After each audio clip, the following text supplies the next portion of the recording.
Gods have great power, but only humans have creativity, the power to change history.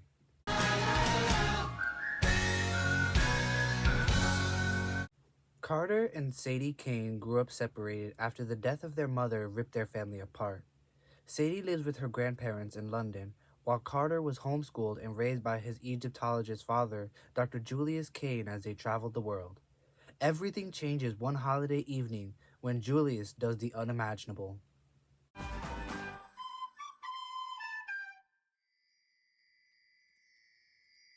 Our story begins in London on Christmas Eve with 14-year-old Carter Kane as he's thinking about his dad's unorthodox homeschooling that's taken him around the world, unlike his sister who had a stable home life. Carter knows a lot about three things: Egypt, basketball statistics, and his dad's favorite musicians. Carter traveled around a lot with his dad, who carries a bag with him that seems to bring them good luck in some precarious situations. This day, his dad seemed on edge and clutched his bag close as they took a taxi to Sadie and their grandparents. Julius is only allowed 2 visitation days a year, one in winter and one in summer. Carter and his dad pick up Sadie. Julius talks to a strange man in a fedora across the street while Carter goes to get Sadie. Sadie, a 12-year-old with a British accent, cradles her cat Muffin, a going-away gift from her father 6 years prior. Carter mentions how different they look. He takes after his father, who is a dark-skinned black man, and she takes after their white mother, so she's more light-skinned. When she spots the fedora guy talking to their father Julius, her and Carter eavesdrop on their heated conversation. Before it comes to exchanging blows, Sadie interrupts, and the fedora man scurries off. Their dad has the taxi take them to the British Museum, but first they stop at Cleopatra's Needle along the Thames. He tells the kid that is where their mother died. Then he asks them if they still have their amulets. Carter has the Wadjet, the Eye of Horus. Sadie has the Tiet, the symbol of Isis. Carter spots an old man and a young girl watching them before vanishing. Julius rushes them back into the cab. As the taxi drops them off, Julius throws something into the back seat and tells the driver to take them to Chelsea, which confuses Carter because they just got out. Well, I am confusion. The kids and Julius experience a microaggression when the curator can't comprehend Julius having a light-skinned daughter. Then they get a private tour of the British Museum and are taken to see the Rosetta Stone. The Rosetta Stone is famous for being the key to deciphering Egyptian hieroglyphs. Julius then has the kids lock up the curator in his office, and when they return, he's performing some kind of ritual, writing hieroglyphs on the stone with magic. Somehow Sadie translates it and goes to stop her dad, but then the stone explodes. When Carter awakens, he sees a man made of fire taunting his dad. He says all 5 were released, and Julius tells him they'll stop you before the demon days. Then the fiery guy traps him in a glowing sarcophagus. He tries to attack the Kane siblings, but is held back by a force field and flees instead, threatening them. Before they drift off into unconsciousness, they see the man and girl from the Needle. She's ready to kill them, but he says, not yet. The police finally arrive, blame Julius, and take the kids back to their grandparents. When an inspector questions Sadie, she is defensive, rightfully so, refusing to believe her father was a terrorist. The police decide to deport them, bewitched by the man from earlier who comes in after they leave. Surprise, surprise. He reveals himself as their Uncle Amos. Then, he reveals an Egyptian reed boat on the Thames. He tells Sadie not to forget the cat, and Carter grabs his dad's bag. The boat takes them from London to New York in an instant. They're taken to Brooklyn House, or the 21st Gnome, to keep them safe. You sure about that? You sure about that? They ask him why the east bank of the river, and he tells them that it goes back to ancient Egypt. The west was for the dead.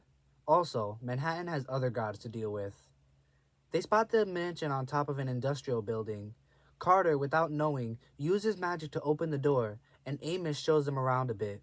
Also, for some reason, Sadie is able to read hieroglyphs, shocking Carter. I was in pure shock.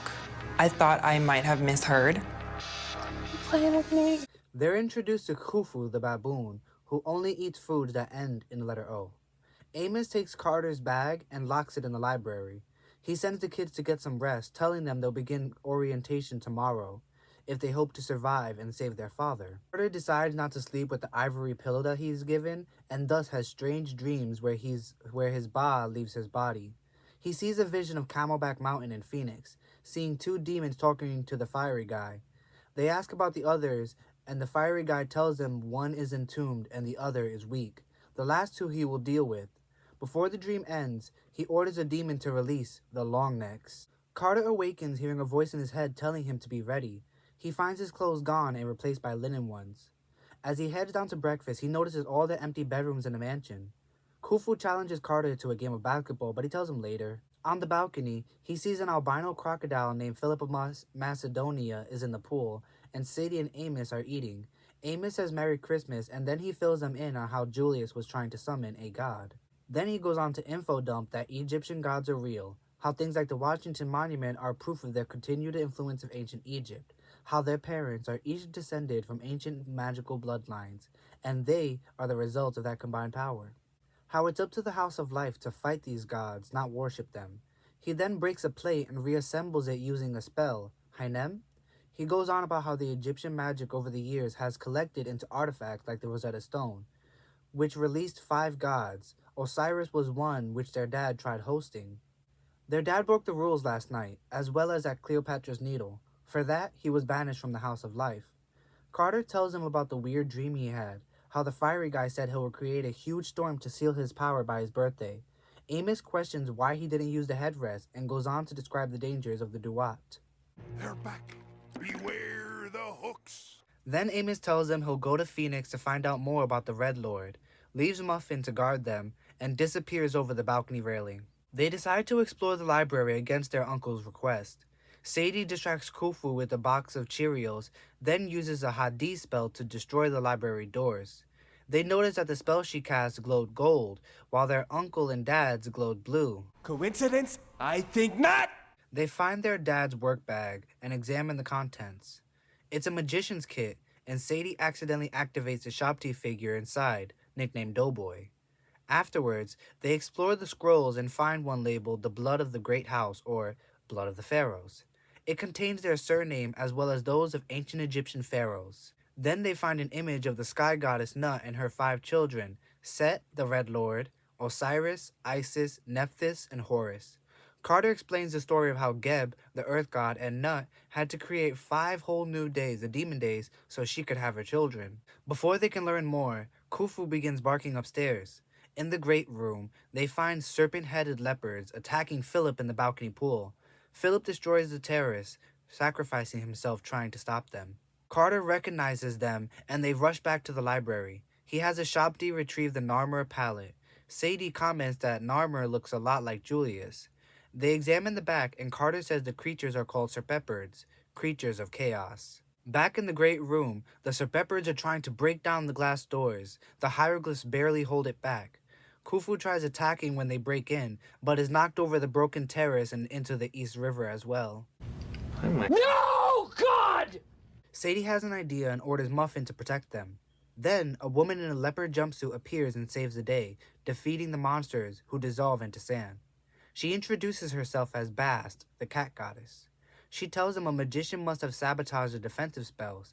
They leave, Bast steals a car, and they're being pursued by 4 men carrying a large box. Idiots have the box! Bast tells them how her being summoned at Cleopatra's Needle led to their mother's death. And then she tells them that the plan is to summon more gods. Are you kidding me? Are you out of your mind? Bast uses a horde of cats to slow down the carriers as they drive into Manhattan. Then they pull up at the Metropolitan Museum of Art, and they run behind it to where an obelisk is erected. She wants Sadie to try to open a portal, but she doesn't know how. Bast uses combat magic to summon an avatar, a glowing enlarged form of a god, to battle the carriers and chop them to pieces. But then Set's other minions show up, Serket the scorpion goddess. She overwhelms Bast and chases the Kanes into the museum. They run into Zaya Rashid, the girl from London, and she leads them to the Temple of Dender. There she prepares to do battle and open a portal. She tells them portals can only be summoned at auspicious moments. Even though Zaya defeats Serket, she begins reforming right away. They take this opportunity to jump through the portal. The portal drops them at the Cairo International Airport, and Zaya rushes them along into the underground remains of Heliopolis. There they cross a chasm to gain entrance into the first gnome of the House of Life. When Carter crossed, A Ba appeared and told him, "Go forth, good king." Coincidence? I think not! She leads him through the underground city. It's teeming with adult magicians, but very few kids. She takes him to the Hall of Ages, basically a throne room. There they meet Chief Lector Iskander and the magician Desjardins. They also see an empty throne. There has been no pharaoh to rule in thousands of years. The Canes tell Iskander what happened, but they are in disbelief that it could possibly be Set. Zaya lets it slip that since the Rosetta Stone fiasco, other gods around the world have been freed. The Canes are ordered to be tested the next day. That night, Sadie uses a spell to unlock the door to the Initiate's quarters and sneak into the Hall of Ages. There, she slips into one of the memories from the Age of the Gods. In the memory, she relives Osiris' birthday celebration where he was trapped by Set and Isis had to flee. She passes out and awakens at Iskander's feet near the throne. She recounts the things she saw, and he tells her how the gods repeat themselves following the same patterns, how only humans have the capacity to create change. He also remembers that her mother, Ruby, had the gift of divination, a rare form of magic.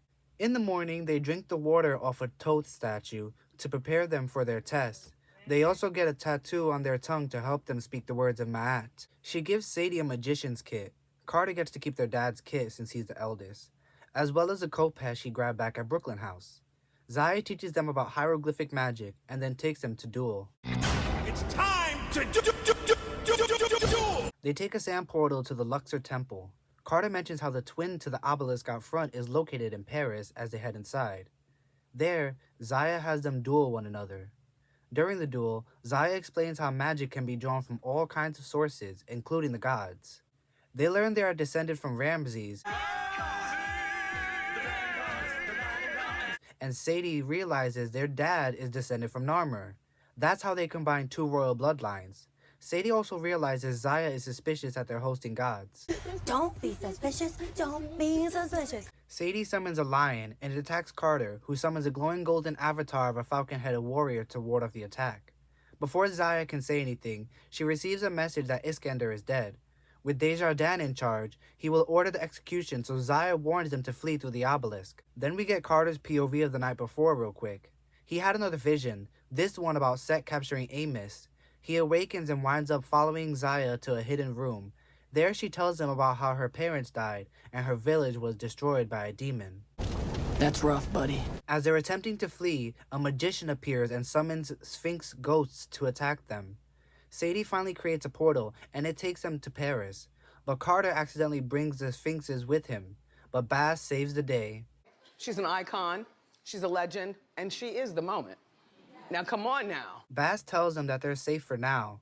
No one will suspect they fled to the 14th Gnome, because it's the home of Desjardins. Carter and Sadie also realize they're hosting the gods Horus and Isis respectively. They're not too thrilled to learn they've got gods on the brain. No, God! Baz tells them how hosting gods has allowed their magic to develop quicker than learning it on their own would. She also tells them how they can use the Book of Overcoming Set to banish him, and so they plan to break into Desjardins' house on Rue des Pyramids. Baz had them turn into birds to break into their house. Carter turned into a falcon, and Sadie turned into a kite.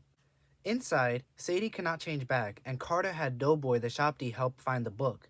He mentions how Desjardins is related to Jean-Francois Champollion, the man who helped decipher hieroglyphs, and that's how he got into the House of Life. They find the book, which is booby-trapped, and release a horde of fruit bats. The Canes flee, Sadie finally coming out of bird form, and are being pursued by two magicians. They race to the Louvre, where Sadie tries opening a portal with the pyramid. It takes them to the Washington Monument in the United States. They decide to rest there for the night. Baz tells them the truth about how she abandoned her post fighting a creature of chaos. That night, Sadie has a dream where she meets the guy from the memory of the Age of the Gods, and he ushers her into the domain of the sky goddess Nut. There, Sadie receives a message or a few from the goddess. First, she must make the House of Life not do battle with the gods, as it will only serve to create more chaos. She also tells her to seek out Thoth in Memphis, Tennessee. Nut then gives her first-class plane tickets to travel safely. Before she awakens, she is told to consider the whereabouts of the fifth god and to deliver a message to her husband Geb, the earth god. She is also warned that Set's minion is closing in on them. She wakes up and tells the others they need to flee now. The set animal has tracked them and begins scaling the Washington Monument. Bass breaks the window and has the Canes fly away. They'll rendezvous at Reagan National Airport as she distracts the creature. At the airport, Sadie has trouble turning back, so Carter takes her through security on his arm. When a police officer gives Carter a rough time, Bass shows up and pretends to be their aunt. Bass has Carter store his things in the Duat using magic. When the set animal catches up, Carter stays back to fight it while Bass and Sadie go on ahead. He pulls his Khopesh out of the Duat and fights the set animal that he takes to calling Leroy. Carter summons a combat avatar and is able to shove Leroy into the Duat using the neat trick he just learned. Carter catches up to the others and the plane takes off without an issue. Aboard the plane, Carter's Ba takes a trip to Camelback Mountain, or rather inside it, where a red pyramid He said it! is being built as a tomb for Osiris/Julius. Set, now with a more human form, orders his minion to put Amos to use. His minion gives him the idea to use the other four gods to augment his power. When he awakens, Sadie is back in human form. They land and Bass rents a car to drive them to the University of Memphis. They run into Khufu, who demands Carter join him in basketball. After Carter finishes embarrassing himself, Khufu takes him to see Thoth. In his office, ibises are busy typing away at computers. He tells them how he doesn't trust them, especially Isis, since she exiled Ra using his secret name. He refuses to help them until they pass a test to retrieve an object from a magician's tomb. They're sent through a portal and land at the Graceland Mansion, the home of Elvis Presley. As they enter the home, two magicians show up and begin attacking them. One of the magicians turns his staff into a shotgun and starts blasting. Wait, I started blasting. Bah! Bah! Then Carter is turned into a lizard. Sadie defeats one magician by hitting him with her wand and uses a toss spell to incapacitate the other. She then turns Carter back and they learn the men were actually Shabti the whole time. Sadie uses a Hanem spell to repair the mansion. At Elvis's grave, they find an Ankh symbol amulet and a papyrus scroll. They both notice the cat of Ra looks a lot like Bast as Muffin. Coincidence? I think not! They report back to Thoth at the Memphis Pyramid, the largest pyramid in America, and, by the way, it's currently a Bass Pro Shop. He helps them understand the spell to banish Set and says they'll need two ingredients, his secret name and the Feather of Truth. Because they're blood of the pharaohs, they are able to gain access to a magical steamboat called the Egyptian Queen. They're supposed to take it down the Mississippi into the land of the dead. Khufu tags along with them. They notice Bast on deck, and next to her at the wheel is a demon with a double-bladed axe for a head. He introduces himself as Bloodstained Blade. As they're eating and resting, the kids interrogate Bast about the papyrus they found. She tells them the monster she was fighting was Apophis, the Serpent of Chaos. She was entombed in an eternal battle with the snake longer than any other god. She was the Eye of Ra, his champion. Carter is sleeping when he has another vision. In it, Horus shows him what happens when Chaos wins. He shows him Zaya and Desjardins saving a plane from crashing. He shows him Phoenix under a sandstorm, the broken remains of Brooklyn House, and the apparition of a huge snake moving under a river. Snakes. Why did it have to be snakes? He then shows Carter how Set destroyed Osiris and split him into pieces that had to be found again by Isis and Nephthys. He wants Carter to reclaim the throne and defeat Set. Sadie wakes Carter as they approach the first cataract of the River of Night. Up on the deck, BSB and Bast are using the Book of Coming Forth by Day, or the Book of the Dead, to navigate. Sadie notices the melancholic dead and is told that Ra used to bring light to the Duat with his nightly travels, but has not been seen in eons. Before they reach the land of the dead, they run into Shesmu, the demon of blood, wine, and perfume. Sadie is able to trick him into revealing his secret name, and they proceed down the river. The Ba of Iskander appears, granting them passage through the Gate of the West. He also tells Sadie that the gods and the house will have to work together to stop Isfet or Chaos from winning. In the Hall of Judgment, they meet Anubis, the god of funerals, and the boy that Sadie saw in the memory of the Age of the Gods. He refuses to help, Are you kidding me? saying how without Osiris, the land of the dead has fallen into disarray. Anubis brings Sadie to a cemetery in New Orleans, as the Hall of Judgment often overlaps with that place. Before he gives her the Feather of Truth, he has her answer 3 questions, and on the condition that she only handle it, and that they listen for his mother Nephthys. Carter and Bast are transported back to Sadie, and from there, Bass steals an RV and they drive west on Interstate 10. On the road, Carter practiced his sword fighting skills with his Khopesh, Horace giving him advice the whole time. They have 24 hours until the deadline when Set is supposed to enact his plan. Horace warns their next challenge will be a river. Then Zaya sends him a message telling Carter to meet at Las Cruces, New Mexico, and to not trust Amos. They stop in El Paso, Texas to visit the Rio Grande in hopes of contacting Nephthys. They get a few words from her, something about a sleeping host. But Sobek and his minions show up, and Baz fights him with her combat avatar. She goes down fighting with him. Sadie is hurt and knocked out in the battle. Afterwards, Amos and Philip of Macedonia arrive. Amos tells the kids to go follow him. Come with me if you want to live. Sadie wakes up in White Sands, New Mexico. The other explains what happened, how Amos escaped, and how they used his magical barge to get there. Carter tells her about Bast, how she was able to save Muffin's form at least, but Sadie is inconsolable. That night as she sleeps, she meets Geb in her dreams and delivers the message from Nut. It's just a reminder of her love for him. In return, he tells Sadie to go to the Place of Crosses. She wakes up just as Khufu leaves with Muffin and Philip, who is revealed to be a Shakti figure. Then they take the magical boat flying to Las Cruces, the Place of Crosses.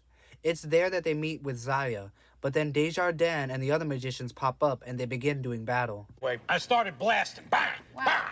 Zaya tries mediating, but Amos and Desjardins continue to fight.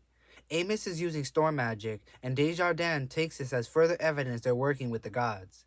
Zaya summons a pillar of fire to cause Desjardins to flee and knocks out Zaya, but before he goes, he summons Sekhmet to attack our heroes. They do some back and forth fighting, and eventually they're able to trick her into drinking hot salsa to make her turn into her other form of Hathor, the cow goddess. Then, Carter and Sadie have Zaya help them enchant a coat using a Shapti, specifically Doughboy. They use him to drive a truck to Phoenix. On the way, Carter and Zaya have a heart-to-heart. Zaya telling him about the night of the British Museum incident and how Iskander promised to take her somewhere safe. She tells him that she knows Set's secret name, and Carter realizes she must be hosting Nephthys. She was there the night of the explosion in London. Their conversation is interrupted by the appearance of Amos in the middle of the road, and together they drive into the storm along I-10. Sadie has a dream where Isis tells her Carter and Horace must take up the throne. Zaya wakes her up when they arrive in Phoenix as Amos and Carter ask for direction. She wants Sadie to use Set's secret name against Amos, who she suspects is possessed by the god. But Sadie doesn't believe her about Amos. When they get to Camelback Mountain, Amos turns them into storm clouds to sneak into the base. The Red Pyramid is nearly finished. All that's left is the capstone. Carter and Sadie turn into birds, and Zaya summons a vulture, and they fly to the floating sentries and take them out. But they're quickly spotted by the demons below. Amos stays behind to distract them while the others fly inside the Red Pyramid's entrance and seal it behind them so as not to be pursued. They arrive in the heart of the pyramid, and Amos flies in seconds later. He has time to utter the words "run" before he convulses and red mist drifts out of him. He was hosting Set, and now things may be too late. You sure about that? You sure about that? Set goes to kill Zaya/Nephthys, but is angered and demands to know what trickery is going on. Then he turns his attention on Sadie. Carter/Horace finally act in unison. Carter becomes the Eye of Horus and summons a combat avatar. Carter turns Set into a bat and himself into a falcon and drags them both out of the pyramid. Once outside, Carter sees the demons are fighting the magicians of the House of Life, but the house is woefully outnumbered. Set detonates a Hawi spell in Carter's face, disorienting him. Desjardins stops the capstone from being raised, but Set quickly takes him out, sending him tumbling down the pyramid. Set knocks Carter down the pyramid too, grabs the capstone, and places it atop the structure. Then, a glowing Sadie comes out of the pyramid, finally one with Isis. Back in the pyramid, Zaya had given Sadie Set's secret name, Evil Day, and told her to get Set to help. Then she had a vision of Anubis saying Osiris must reclaim his throne in the underworld, a vision of Bast saying a god must rule the gods again, and finally of the Hall of Ages, with Iskander telling her there must be a leader. Finally, she was able to merge with the goddess, becoming the Eye of Isis, and that's how she came to be glowing outside the pyramid. She opens a portal, sending everyone to the Washington Monument, including the Red Pyramid. Sadie then begins to read from the Book of Overcoming Set, but she does not banish him outright. Instead, she reveals their true enemy, Apophis, who had orchestrated the whole thing as one of Set's minions. In the calm, Sadie tells Set that they cannot banish him. They will need his help in the coming battle against chaos. The magicians need the gods, and vice versa. When Amos awakens, his mind is so out of it that Sadie uses a Hari spell to quiet him for now and allow him to rest. Zaya dies, and it's revealed she wasn't the real Zaya. It was a Shopti, and the real Zaya is in a protected place somewhere. Where are they? Desjardins ruins the mood further, but the Kanes tell him they'll need to relearn the old ways. Then they take off their amulets, giving up the gods inside them. The Chief Lector gives one final threat before leaving. Before police show up, they turn Amos into a hamster and fly him out of there. They go back to Brooklyn House and begin the slow process of cleaning up the damage and repairing it. It's much harder without the magic of the gods in them. I'm tired of this, Grandpa. That's too damn bad! Weeks later, Anubis shows up at the house and takes the Kane siblings to meet with Osiris, their father. He tells them how proud he is and why he had to host Osiris and die. He also allows them to meet the spirit of their mother, Ruby Kane. Before they go, he gives them an amulet, the spine of Osiris, a Jed. It's to help them find more blood of the pharaohs. Then they go to meet Horus and Isis in the Palace of the Gods. They thank them, and Horus asks Carter if he'd like to rule, but he says no, so Horus takes the throne on his own. The next morning, they awaken to the house fully rebuilt, a gift from the gods. At breakfast, Amos tells the kids he's leaving to get some healing done. His mind hasn't been the same since being possessed by Set. He also tells them they should begin recruiting initiates. When he leaves, Bash shows up, a final gift from the gods. They leave the Jed somewhere for future initiates to find, knowing the magic will bring them to Brooklyn House, where Sadie and Carter will be waiting to help them train.